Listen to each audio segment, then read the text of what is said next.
follow me there as well. Here's how this is going to go today. We've got a call-in number. It is 813-444-9588. I'm going to say it again. 813-444-9588. And I'm going to encourage you to call in and get your questions answered. It is challenging sometimes when you are job seeking and you have questions and you don't know who to ask. I recommend that you ask a job coach. Not any old job coach, Miss D, the job coach. So today we're going to be talking about follow-up. What's that? You want to know what the other steps are? I can give you all of the steps to the job search system. So it begins with networking. You've got a network of people who know you, who trust you, who love you, who are willing to recommend you to someone that they know that might be able to hire you. And so I recommend that you use your network in an effort to be able to find job leads. That's step one. Step two, you've got to put in the application. After you get the job lead, you're going to have to fill out an application. Even if you know the CEO of the company, the application is the legal request for consideration to go to work. So you're going to have to fill out the application. That's the second step of the system. The third thing you're going to do is get an interview at some point, right? That's the point, is to get an interview. And when you get that interview, you got to be ready for it. So I can teach you how to be ready for your interview. The final step, which actually happens throughout the process, is following up. So you started out getting leads from your network, right? And then you had to follow up on those leads. And then you filled out applications. And you had to follow up on those applications. And then you went on an interview. And you had to follow up on that interview. So today's episode of Working Wednesday with Miss D, the job coach, is all about how to follow up. It too is a process. It's a process. You've got to be prepared to follow up.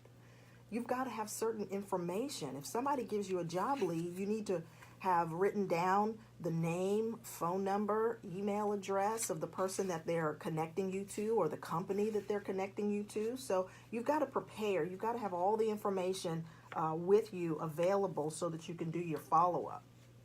And when you go on and fill out the application, you've got to remember what website you put your information on. So you've got to keep track of all of that information too. So all of the steps work together. It's a system. You've got to systematically look for a job. If you do it haphazardly by just going online and filling out stuff, what will eventually happen is people will start calling you for interviews and you won't have any of the data that you need in order for you to be successful in getting the job. So take notes. I recommend that you get a journal, a place that you can record all of the information that goes along with your job search process. So get a separate journal so that you can record all of the leads that you got. You can record all the places that you applied. You can record all of the people whom you've talked to. Put it all together in one place. Now, if you're watching me on social media, you can see that I have a list, a stack of cards. I like index cards. That's how I keep things organized, and it's a way for it to be mobile. I know that it's all here with me. It's all in my little cute little clip thing, and I simply go through the stack and find the card that I want that has recorded on it the information that I want to follow up on. So there's got to be some sort of process. I recommend a journal. Maybe you can use index cards like I like to do. Maybe you do it on your computer, but you've got to have a place where you record all of the things that you want to follow up on. You can create a spreadsheet for it. There's a lot of different ways that you can do it. You do the technique that is going to work for you. It's very important that you use a technique that's going to work for you, and that way you're going to continue to do it. When following up on things like job leads, you've got to have your story together. Who are you? What are you going to offer the company that you're applying with? What's your educational background? What skills do you have? So you're going to have to do some work beforehand. You're going to have to know what you're selling, if you will, to this company. Now, they have an available job, and they need to know exactly how you are qualified for that job. So if you're qualified for the job, you should have a resume, possibly, that you can share with them. I recommend that you have your resume available in a digital format so that you can easily email it. If you need to fax it to them, that might take a little bit longer if you don't have a fax machine available. So having it in a digital format is super important. So this follow-up thing, right? We've got lots of layers. You've got to record it, keep track of it some kind of way. You have to have a way to get your information to them. Of course, there's going to be an application process, but maybe at first contact, you just email them your resume. And you're going to need to keep track of the places that you sent your resume to. So that's why you need the either spreadsheet on your computer or index cards like I like to use, or a journal that you keep all of the information in. It's going to be important that you're organized and you have all of your information available. I like index cards because I find them very easy for me to carry around with me in my purse, no matter what size my purse is, and I put them in the little clippy thing. Yes, clippy thing, that's a technical term. I'm sure you too have a little clippy thing. And that way I have it all available with me. So in following up, you want to be sure that you know where you applied. You want to know who the point of contact is. You want to know what your skill sets are. What information are you sharing with them? You want to be sure that you're in a situation where you have what you need in effort to contact the right person and put yourself in a position to have a good conversation.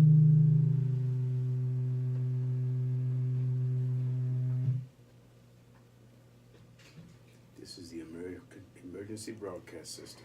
It's the emergency broadcast system. In the case of an emergency. In case of an emergency, you would hear. I love that, Daryl. I love that. I couldn't help it. I know. It was too easy, right? It was just right there. Oh, when my stuff God. happens, listen, Daryl, I'm just like you. Yeah. When things like that happen, I'm instantly challenged. Are you? Yeah. Not you. Right away. No Right away. way. No, you know what I'm challenged with? What? I'm challenged with the distraction, the thing that went off in my head that's funny to me that might not be funny to the people who I'm sitting with. I know. It's all funny to me. You and I get along really well because the stuff is funny to us. Oh my God. And I like to have a good time. Well, good. I do. And sometimes I'm having. Can you tell me what that is? Oh, okay. My attachment there. Yeah. So if someone calls in, Uh-huh. or when you're playing the intro music, Uh-huh. on my social media, they can't hear it. So that attachment attaches to your equipment so that I can get the sound into my social media also. So that's what it attaches to. Go on in with your fancy self. Fancy. Listen, I don't know how that stuff works. Go They told me ahead. get this thing and plug this thing and that thing, and listen, Oh. I'm flying by the seat of it right here, man. I'm coachable, and I'm trying to learn all the fancy So you technical connected stuff. to my mixing board. Yes, there you go. There you Yes, go. And that might be yes. the reason why we had the emergency broadcast system.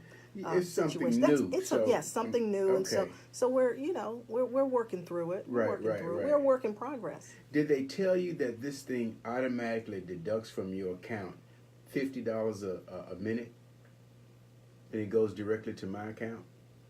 They didn't tell you that, did they? I had seen some information Yeah. way down on the bottom, and it was super small, and I thought it must have been for somebody with better eyes than mine. Because, Yeah. I've It's, got it's four called eyes. the fine print. Yes, the fine print. The big print giveth, and the small print taketh away. I understand that concept. I love you. Shucks. Well, it is good to be loved. I'm telling you, let me tell you, did you go and investigate this piece right here?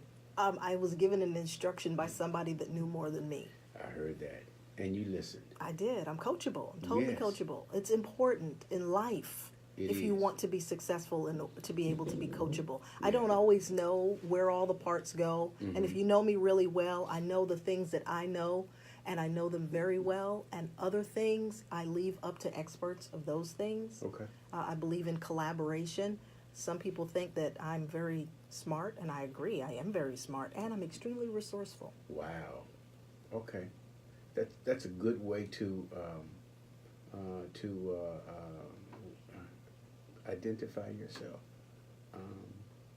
A lot of people are afraid to say that they are very smart. I had to get comfortable with being smart because I'll be totally transparent with you, Daryl. There was a time in my life when I was identified by other people as being very smart and bullied and mocked because of it. Because of it, right. And right. so I tried to dumb myself down. That didn't work. That just Right. made me feel bad. Absolutely. And so I had to adjust. I had to learn how to be okay with people telling me that I was smart. Right. I had to be okay with recognizing that some people around me were not as smart as me. Yeah. Because it would Are you frustrate trying to talk me. about me? Right in your face. Jeez. Man, I tell you. But you have a whole lot of other good characteristics I don't have. Jeez. Okay. No, people are at different levels of intelligence. That just is, and you can't change that. And you have to figure out how you're going to feel about that. Yeah. And try to be as authentic as possible. I choose to be very authentic, and I teach my clients to be very authentic about who they are. Okay. There's a way, even in your professional projection of yourself, to share what you're good at. There are some things that I'm very good at. Okay. And I don't have to apologize for that, because those are my selling points. When you're interviewing, when you're going through the job search process, you've got to know what you're good at. Daryl, I love that you brought this, this topic sort of comes together with what we're talking about today, which is following up and sharing with your potential employer who you are and what you offer and what are your strong points.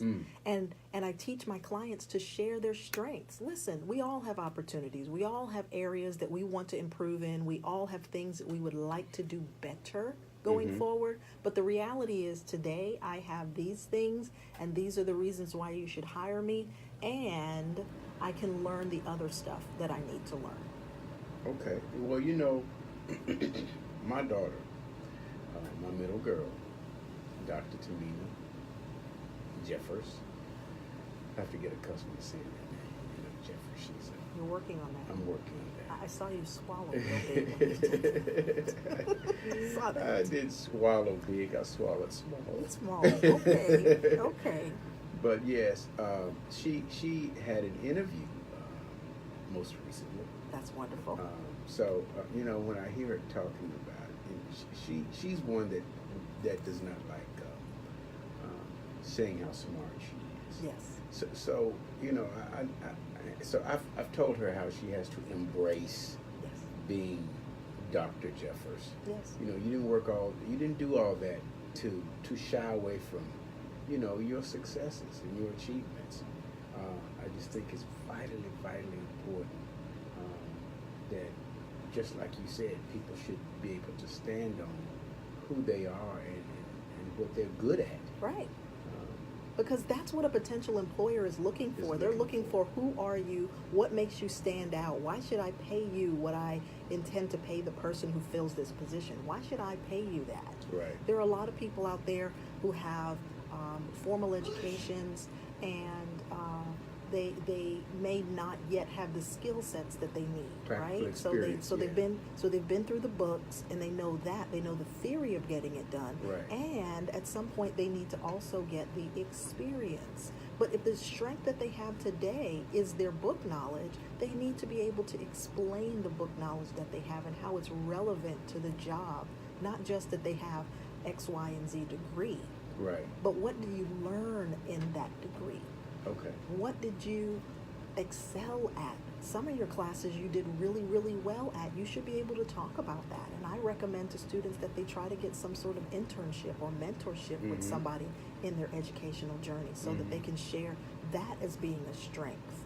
I mean, there are a lot of things that when I sit down with a client, I look at the list of when I begin with a client, I do an evaluation. Okay. And a part of the evaluation is, what can you do? What do you have to offer? Because that's what we're going to sell to the potential employer. You may recognize that you're not this like another person that has this job, or you don't have this information or this experience like another person that has this job. But I mean, right now, so what? Today, what we're going to sell to this employer is what you do have and how it brings value to the marketplace. What you do have and how what you have is what they're looking for. Mm-hmm. And when you follow up with places that you would like to work, when you fill out the application and then you call them back later on, you remind them that you're the person that has 3 or 5 or 7 years of either academic achievement or practical work experience, and that's what you're selling to them. Right. And being able to frame that and being able to say that I'm a very quick learner, I'm very agile in the way that I learn. In fact, in most previous employment situations or in my academic career, I'm recognized as a person who can learn very quickly.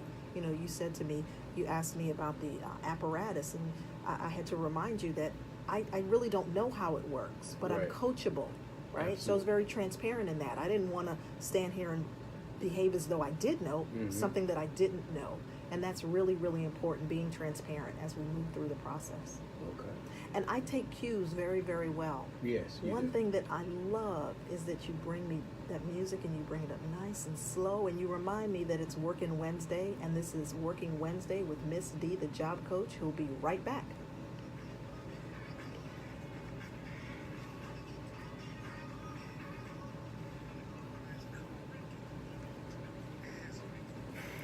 Good morning, sunshine. Good morning. Good morning. How you good doing? morning. How's it going? Listen, full speed ahead, 150 miles an hour today. I got lots going on, and I'm totally Okay. excited about it. And, Okay. you know, we're working on getting a little bit better every day. Tell me about your event in February. The event in February, the Empowerment Summit. So my team is assembling. We are trying to finalize all the speakers. We are drafting the letter to go out to potential sponsors. Okay. And the Empowerment Summit is coming along very, very nicely. I'm super excited. Cool. And getting people, we decided that we would do a sub-theme. And the sub-theme, because cancer has touched a few of the lives of the people in our intimate circle of speakers, we're going to do a sub-theme. Cancer is not our killer, complacency is. We want to Wow. encourage people to be empowered no Wow. matter what their situation. We have some cancer survivors, amazing cancer survivors. Okay. And some people who are working on their way through their survival journey. Rhea Clark, absolutely love her. She was with the Empowerment Summit in August, and she was actually just out of the hospital when she spoke. She had just had her port taken out a couple of days 20 seconds. before. And so we're working, and then one of our other speakers, unfortunately, was diagnosed with throat cancer just after. And so Eli Gonzalez. 10 seconds. So we working, man. We got to go to work. Yeah, I heard that. I heard that.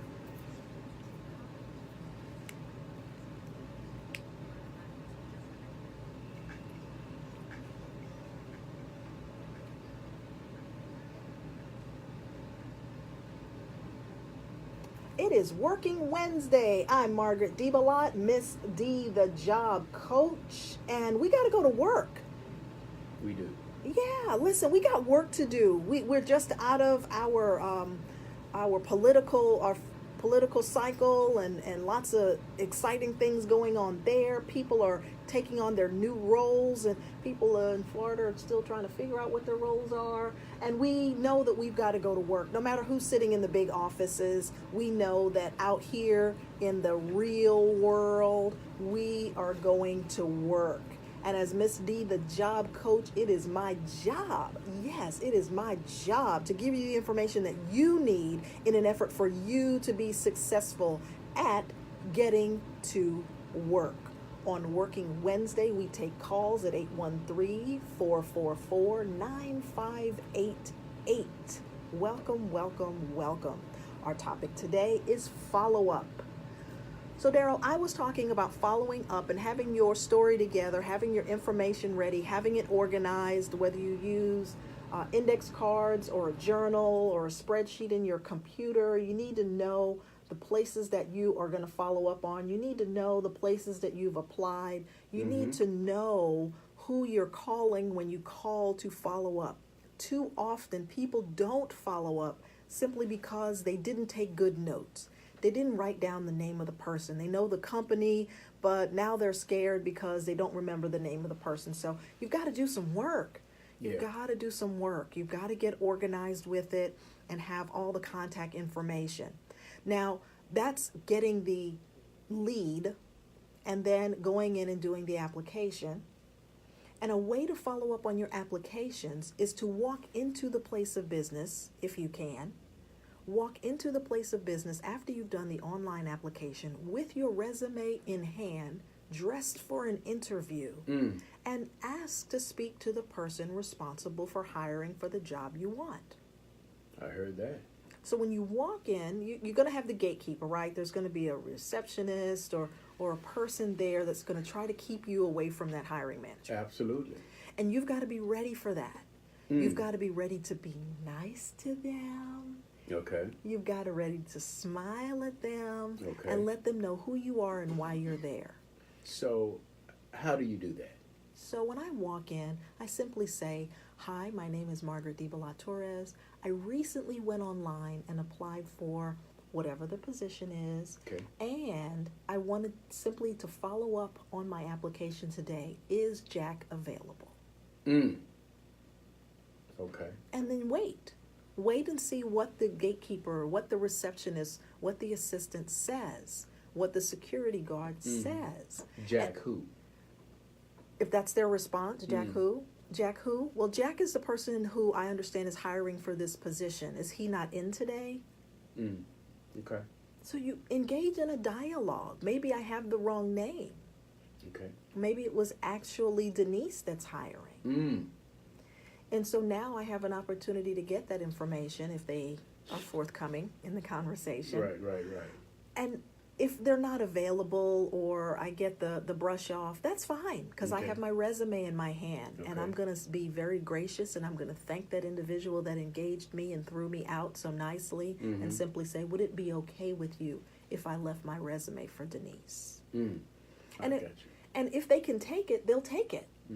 And now what I've done is I've put myself on the top of Denise's desk. What would prevent them from taking it? Possibly a company policy that they don't gather resumes, or the person doesn't like you, or that's just not their standard operating procedure. They don't want to have all of that or be responsible for all of that paper. Different companies have different practices. It may be that they can only take your application online, and you probably gave the resume online already. You just go with the flow. If they say no, that's fine. You know what advantage you have now, Daryl? What's that? The advantage is now the receptionist, the assistant, the security guard, the gatekeeper now has met you. Okay. And now that they've met you, if you made a great impression upon them, you now have a situation where you can pick up the phone and call. You can pick up the phone and call, and they'll now remember you. They now know who you are. Right. And it's not as difficult to have that conversation going forward. Once you've met that person face to face, you're going to feel more comfortable making the follow-up call. And you now have somebody who can vouch for you, if you will, because sometimes that gatekeeper is the person who has a great deal of influence with the hiring manager. Okay. That's why it's important when you're waiting for your interview, when you're in the lobby, that you behave appropriately. Don't take phone calls while you're sitting in the lobby before your interview, if you can avoid that. Personal conversations. Don't say anything rude. How about digging in your nose? Well, only if it would make... These are the reasons why I love this guy. Well, no, I'm glad you said that because you should check your nose before you go in. Okay. You should check your nose because it would be distracting to the interviewer, and the interviewer's not going to say anything to you, but they might not hear anything that you say. Not a word. No. Oh, so, man.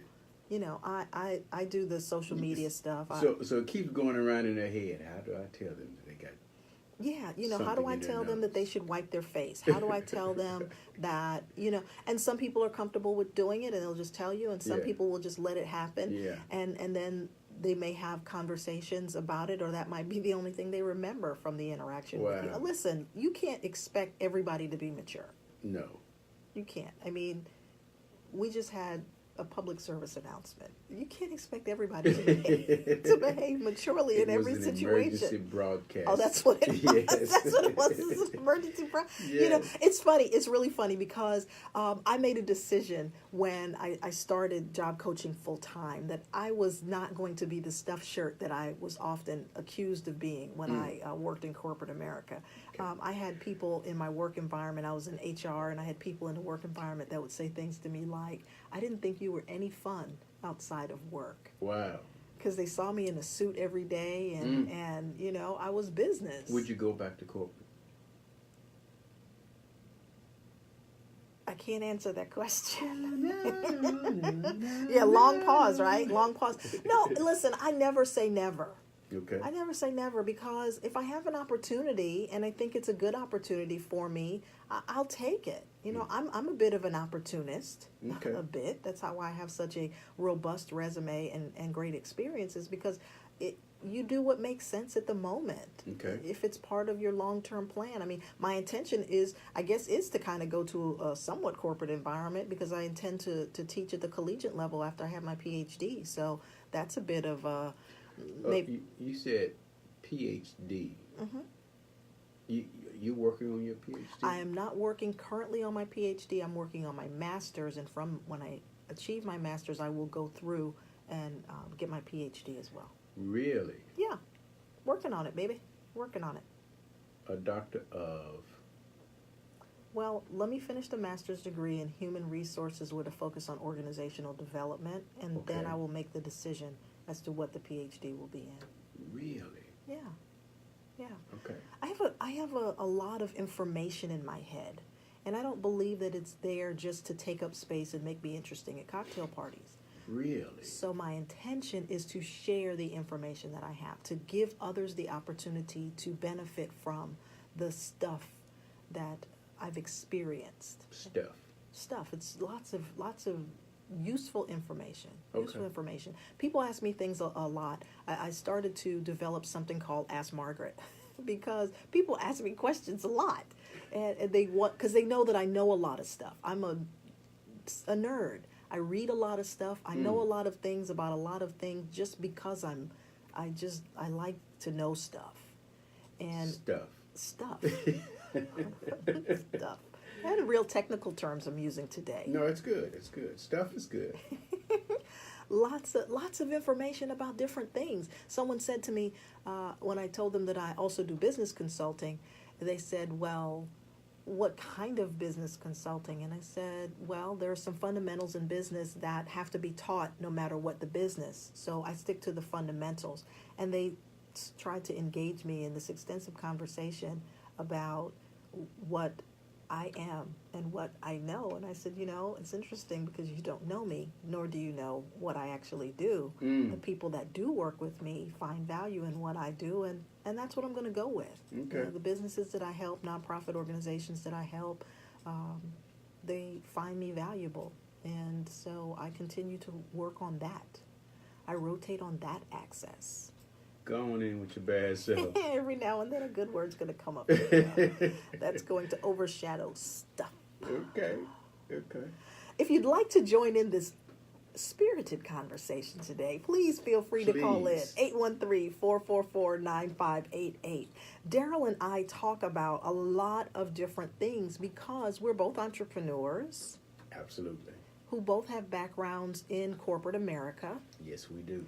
And we experience a lot of things. Daryl, you, my friend, I would love to interview you. I should come in one day and sit down and just interview you, because you have a lot of powerful and impactful experiences. You've done a lot of interesting things, and I think that I should take time to have a show and highlight you. You and I had an informal conversation about this. I'm going to do it one day. Come on now. Come on. Look, everybody already knows about me, and there's nothing else for them to learn. I don't think that's true. You haven't been interviewed by me. Oh, okay. I'll probably ask you things that other people wouldn't think to ask. Oh, please don't. But you know what? Learning about other people sometimes allows us to collapse time frames. What I mean by What do you that, mean by that? what I mean by that, Collapse time frames. Okay, that sounds like something off a scientific movie. You know, that's like a Netflix statement. that's not a Netflix thing. No, well, consider that. Here's the analogy I'm going to share. Okay. Consider that the average book, Mhm. average, takes 5 years to put together. The average book. Yes. When Okay. someone writes a book, the average is 5 years that Okay. it took them to put that information together and then publish it. So if I can digest the information within the covers of that book in 30 days, Mhm. I've taken 5 years of experience and information gathering and digested it in 30 days. I collapsed that time frame and quickly got the information that was gathered. All right. That's like that's pretty hip. Yeah, it's like a sci-fi thing. Yeah. Oh, jeez. Meeting people and learning about people, I know about lots of different jobs. As a Okay. job coach, I know the expectations and profiles of lots of different jobs. One, because I like to read ads. Okay. I like to read the job descriptions Okay. of jobs. And that information in my head, when people start talking to me, I know exactly what they're looking for and what they're talking about. And I had a client that I was working with the other day, and he says, "Have you worked in the medical field?" I said, "No, sir." And he said, "How do you know all of that?" And I said, "Well, some of it is understanding the dynamics of the qualifications for the Mhm. profile of job, Mhm. as well as understanding people. And speaking of people, we have a caller. Hello, caller. This is Miss D, the job coach. How can I help you?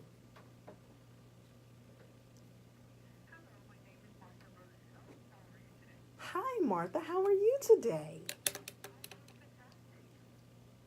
It's good to hear your voice. Hello, Martha. Martha, let me introduce you to Daryl. Daryl, this is Martha. Martha, can I tell people who you are? Because I know who you are. Martha is a wonderful woman that I met, and I actually met her at a networking event. Okay. And Martha relocated here from, where did you come here from, Martha? From Puerto Rico. Yes, she came here from Puerto Rico, and she has an HR background. Okay. She actually has a very robust background in human resources, and Martha worked with me for a period of time. Wow. And in working with me, Martha was able to obtain a very nice position with an amazing international company in the greater Tampa Bay area. Fantastic. Well, it's good to hear from you, Martha. You know, listen, I've got to ask because you come from a place where my daughter is trying to go. So she just interviewed for a job in Puerto Rico, and the job is with Amgen. Do you know anything about them?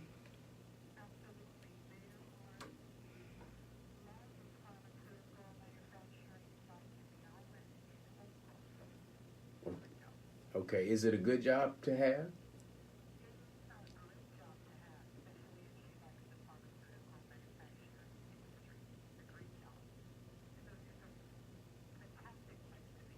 Wow. Okay. Okay. Well, good. Keep your fingers crossed because she interviewed the other day, and she's really excited about perhaps landing a job in Puerto Rico.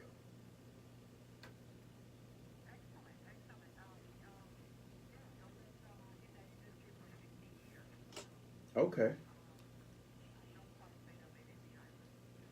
Okay.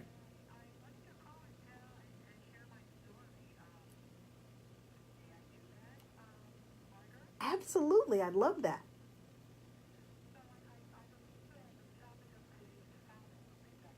Yes, ma'am.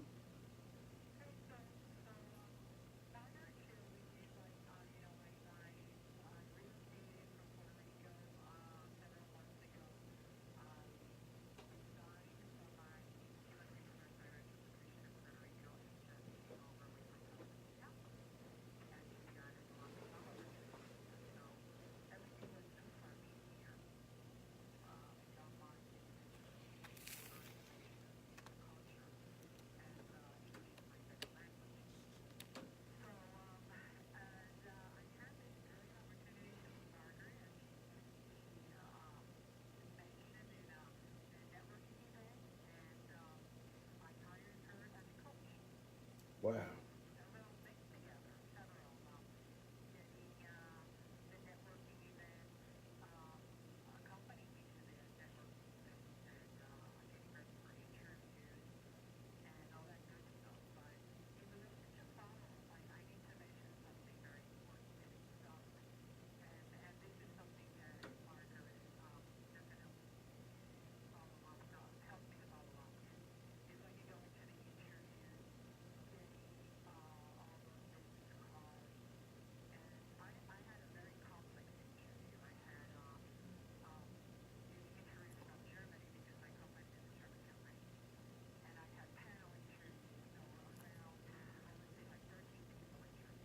Wow.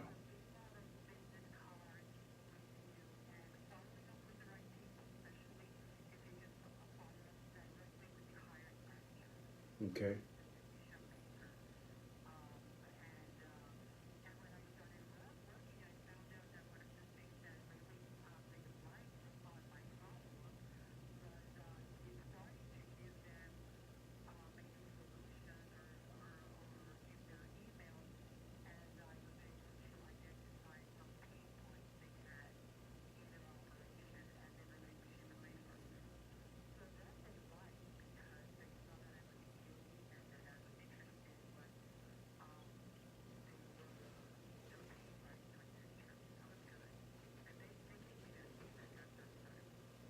Very good. Yeah, letting people know who you are and what you know that's going to benefit their company. Hmm. And Martha was very forthcoming with that. And she shared with them, even through the negotiation process, what she wanted to do to help them and support them.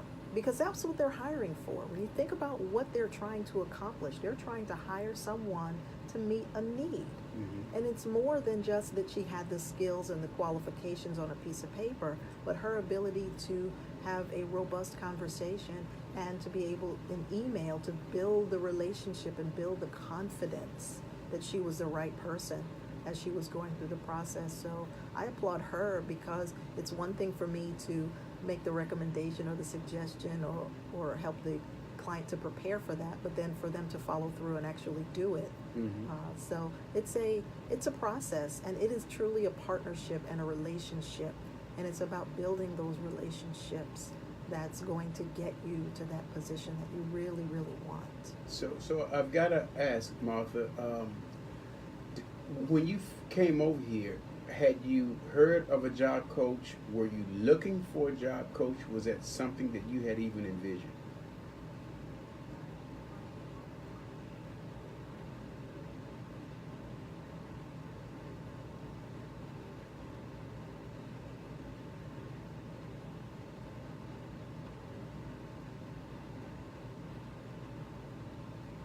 Okay.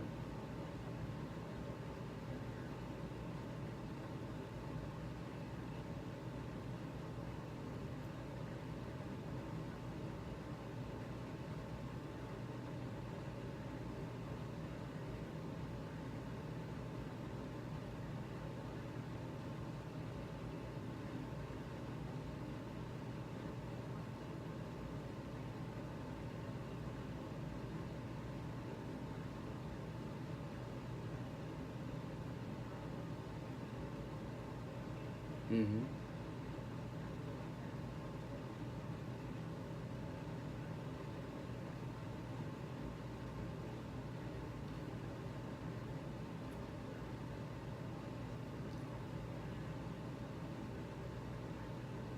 Okay.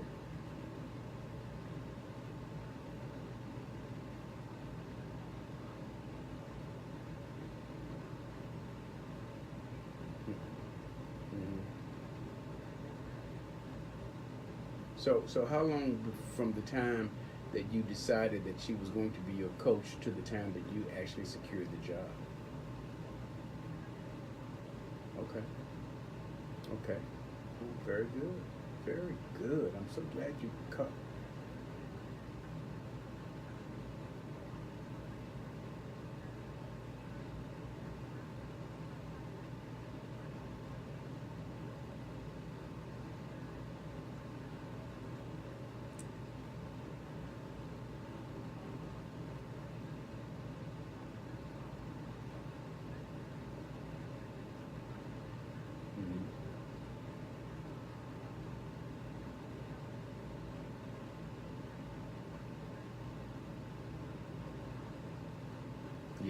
one of the things I was able to do with her was basically talk her out of being stir crazy about the whole thing, because the waiting process is terrible.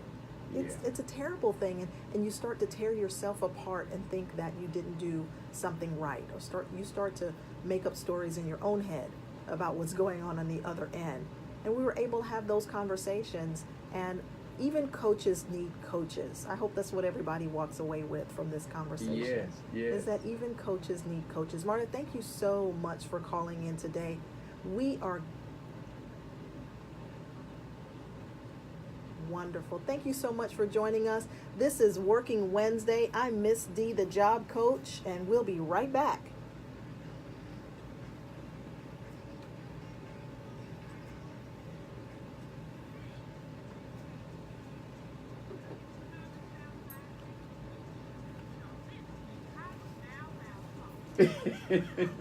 That was excellent. That was excellent. perfecto. Yeah. She's amazing. She's a great career. She worked for Microsoft. She's a very wonderful resume. And you would think someone like that, with her level of education, professionalism, so on and so forth, that they would no problem.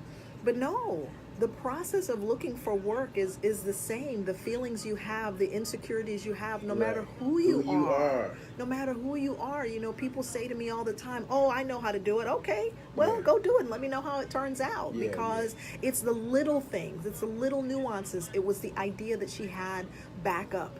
Someone that she could go talk to about it, non-biased third party that knew what to say and where to get it from, and had built the relationship with her. I didn't know the company at all. Right. But what we were able to do was we did an exercise, and I'll talk about this when we come back on the air, is we did some research on the people she was interviewing with. Okay. And so we looked at what their backgrounds were, and were able to sort of formulate an idea of who they are. Right? And what was so funny was, after her interview, she came back and she goes, you were exactly right about that guy. Because when I looked at what his career was, right, I thought, okay, well, the people who do well, and did very, very well in his career. The people who do well in that career are people who have these types of personalities. You know, my coaching is based on the behaviors of the person. Right. So she was prepared for him to behave the way that he behaved. Exactly. She wasn't caught off guard. She recognized what I had prepared her for. And you know, when I had that conversation with your daughter, she said the same thing. She said they did what you said they were going to do. Really? Yeah. Wow.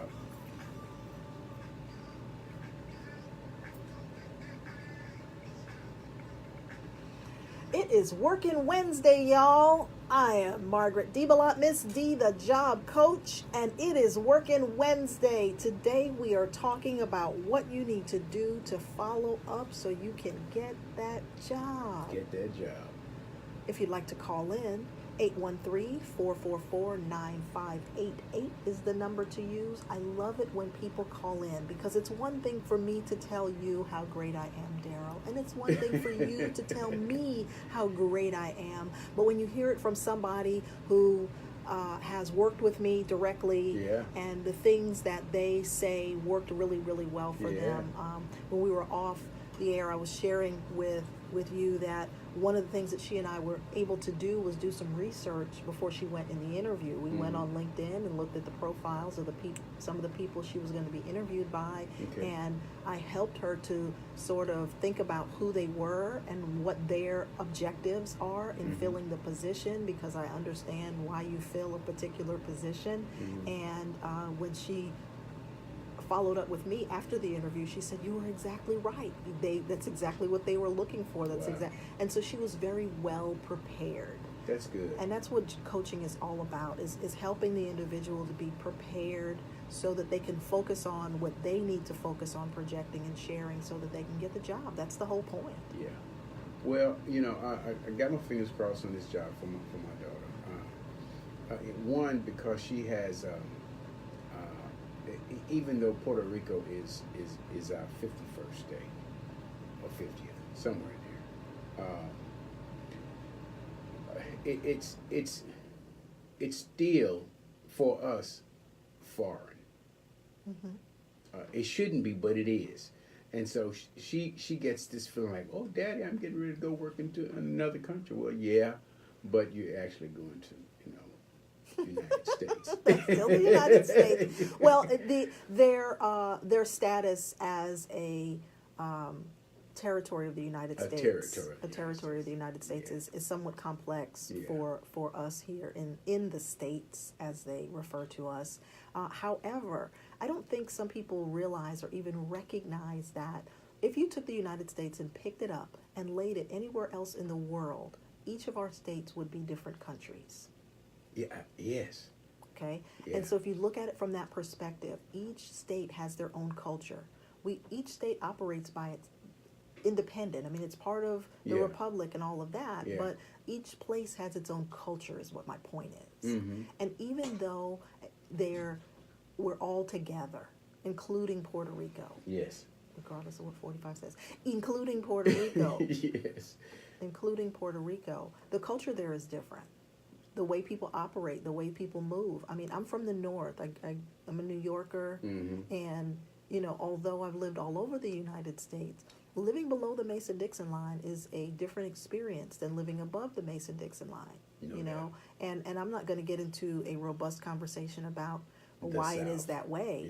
Yeah. The history behind it, but it just is. Yeah. And so I recognize that every single day Mm-hmm. when I'm talking to someone who has a Southern way of thinking and processing the world, I have to remember that I'm the one that's the transplant. They don't have the point of references that I do about things I experienced and grew up with, and living out west and living up north and things like that. It's just different from place to place. Mm-hmm. And youth, which your daughter has, Yes. makes us excited and enthusiastic. And sometimes after we've lived a little bit and experienced a little bit and got a few more miles on ourselves, our enthusiasm changes as it pertains to that. And I recommend that, however, that people seek to learn and understand and embrace the cultures of the entire country. The people in the Midwest operate completely different than the people that live on either coast. East True. Coast people operate differently than West Coast people. I mean, those cultural differences make us unique and interesting. However, it makes us difficult sometimes to communicate with as well. In Martha's situation, the company she went to work for is a German company. And so that's where their ownership is, but they operate all over the world. Yeah. And so understanding what the fundamentals are in how they operate is a huge part of being able to work for that company. And we've got to understand cultures, and we've got to understand what the norm is in different situations. And so as a coach, those are some of the things that I talk with people about. The gentleman that I was talking with the other night that works in the medical field, Mm-hmm. there are some norms and expectations in his work environment that sometimes he's got to figure out exactly how he's going to process that, is what he was expressing, And so as we go through our career journey as a coach, that's some of what I talk about Okay. with my clients, is understanding the culture and adapting to the culture and being able to recognize what is about you and what's not about you. Sometimes it's our behaviors that dictate how successful we're going to be. Wow. It's that personal inventory stuff. Mm-hmm. I was listening to a YouTube video. I can't call the guy's name, but he was talking about AI and Artificial intelligence? yes, and how in 2025 we'll have some kind of technological shift. In 2035 we'll have one. In 2045 we'll have one. And so the interviewer asked, so how do you prepare for those kinds of shifts? And his advice was to you can't prepare for those because you don't know what the technological shift is going to be. You can presuppose what you think it could be, but in all reality, nobody knows. So his recommendation was that you invest in developing emotional intelligence and mental flexibility. Yeah. The word I use is agile. We have to agree to be agile if we're going to remain relevant. Absolutely. If even in the communications business, There are some people that don't recognize internet radio. Yeah. That's not a thing. Yeah, it is. Yeah, it is.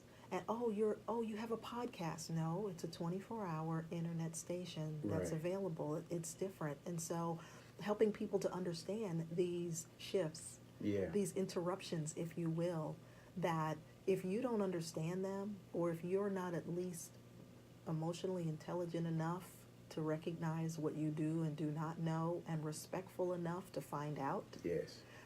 you're going to get left behind. You'll get left out of things. I come from a one-to-one marketing background. What is that one-to-one marketing? It's often called network marketing. It's Okay. often called it's multi-level. Multi-level? Yeah, Uh-huh. multi-level. That's where a lot of my business training came from. Very, Okay. very successful people in financial services, millionaires, taught me a lot about business even before I had a business degree. And I took that knowledge and coupled it with what I learned in school, and coupled it with what I learned in corporate America, and coupled it with what I get from places like YouTube videos and people who are very successful. I've studied many, many different businesses and many different business models. And today, you've got to figure out where you're going to try to be relevant. You know, I do things with social media, and I also do things with internet, and I do things on Instagram, and I have a Facebook page and Facebook shows, but I also remember that I have to get to know people. I have to come one-to-one.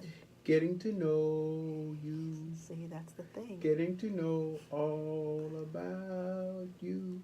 So that when someone looks at trying the shiny things. Okay. This is why Daryl and I get along so well, because it went through my head too, and then he made it audible. I love it.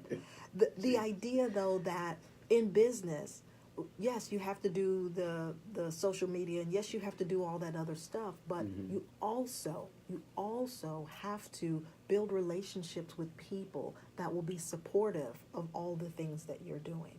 I have a circle of people that are supportive of the things that I'm doing. If someone meets one of the people in my circle, they're going to further their trust that I'll be able to meet their need. When they hear someone else talking about me and who I am, Right. One of my clients was having a conversation with your wife, in fact, Okay. and she said, she told me that she met you, but that she didn't really know you very well, but she's only heard good things about you. So that further reinforced what my client already thought about me. Right. And if we miss that part, that personal piece, I think that we'll miss out. So Yeah. that's about the network. Your network, and you've got to follow up on your network. And when your network is doing things, you've got to make an effort to be out with them, and you've got to make an effort to grow those relationships, so that when you have a need for something, you'll have someone to lean on. Well, she loves your show. Oh, that's great. Yeah. I had a very robust conversation with her the other night, actually, at an event. See, there you go. Okay. Was my wife? Yes. Okay. All right. No, I didn't know. She's got to start telling me these things. Well, the great thing is, I don't know that the topic of conversation was you. So there's nothing for you to worry about. It was about she and I building our relationship. Okay. Because it's fine for me to okay. have a relationship with you, but I think it's Okay. also appropriate for me to have a relationship with her. No doubt. I agree. I think she's amazing. She is. Yes, she really is. And she helps you dress yourself well. I like it. See that? And why is it that women always think that men can't dress I themselves? did not What say you is couldn't up dress with yourself. that? I said she helps you. Okay. Because if you were my spouse, I would say something if your clothes did not look nice walking out the door. I wouldn't let you, because you were representing me, right? So even if what you picked was nice in your fashion repertoire, but it didn't properly project the great man that you are, I'm sure she would say something to you. She always does. I know. Don't you walk out of here with that mess on. That's a whole nother show. Personal image. Personal image is important when you're working on getting a job. Your personal image and the way you project yourself. Every opportunity for you to make a connection with someone and make an awesome impression on them is important. It is. It is. Yes, it is. It is. And so, as we come to the end of our Working Wednesday series, It started out with us talking about our network, and then we moved on and talked about applying for those jobs that our network referred us to. And then we had to go on to the interview, and today's topic was following up and making sure that we follow up with every step of the way on our job search journey. Mm-hmm. It is important that we find the resources that we need, that we continue to build our network, that we continue to cultivate relationships with people so that they can help us move through our career succession. I think that people don't give enough credit to the relationships that they have being supportive of them. And so that's something that I also encourage people to do. Be sure that you are building your network. Be sure that you are digging into the people around you that can help you get to work. It is Working Wednesday. My name is Margaret DeBellotte. I would love it if you would follow me on social media. If you need a consultation, if you just want to have a conversation with a coach, give me a call directly. My direct phone number is area code 704-277-8714. I'll see you next week.